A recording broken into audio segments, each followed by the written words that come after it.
اور جماعت عمریہ کے جو علماء ہیں یہ تحفہ ہم سے لے لیں سب مسلمانوں کے لیے. یہ سورہ مبارک بقرہ ہے.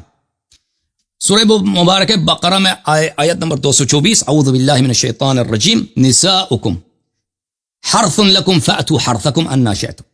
آپ کی بیویاں آپ کی کہتی ہیں اپنے کھیتوں میں داخل ہو جائیں جس طرح سے جس ڈائریکشن سے داخل ہونا چاہتے ہیں, جہاں سے داخل ہونا چاہتے ہیں. کہ اس کا شان نزول کیا ہے؟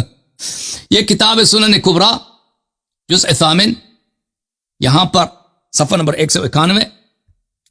یہ حدیث زید بن اسلم عبداللہ ابن عمر سے روایت کرتا ہے. ان عبداللہ ابن عمر, اب یاد رکھیں نام اچھی طرح, عبداللہ کس کا بیٹا؟ عمر کون سا عمر؟ عمر بن الخطاب. ان رجلا, ایک آدمی, نام نہیں بتاتا بھائی عبداللہ ابن عمر, نام کیوں نہیں بتاتے؟ وہ آدمی کون ہے نام نہیں بتا رہا عبداللہ ابن عمر, ہم آپ کو بتائیں گے نام اس کا.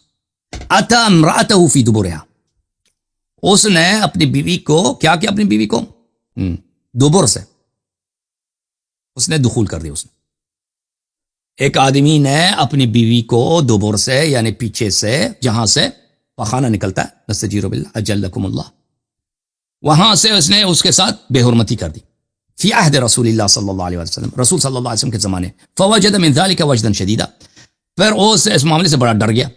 ابن عمر, عبداللہ ابن عمر کی جو روایت ہے نام نہیں بتاتا کہ آدمی وہ کون ہے, واقف تفصیل نہیں بتاتا عبداللہ ابن عمر, ٹھیک ہے نا, کہ کس نے حرکت کی تھی, وہ عورت کون تھی, وہ مرد کون تھا جس کا یہ اسکینڈل ہوا تھا.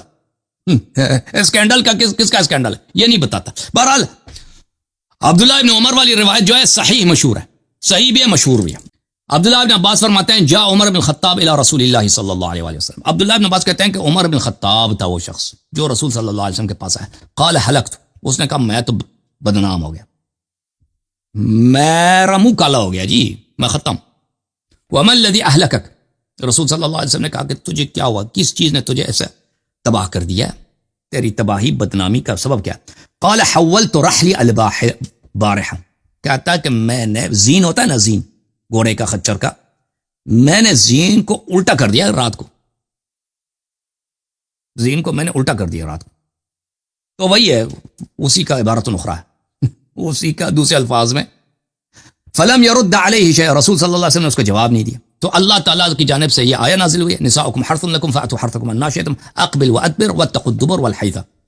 فرمایا کہ آگے سے یا پیچھے سے, لیکن وہ غلط جگہ میں دخول نہیں کرنا, غلط جگہ میں دخول نہیں کرنا, ٹھیک ہے نا, اور حیض کی حالت میں نہیں کرنا.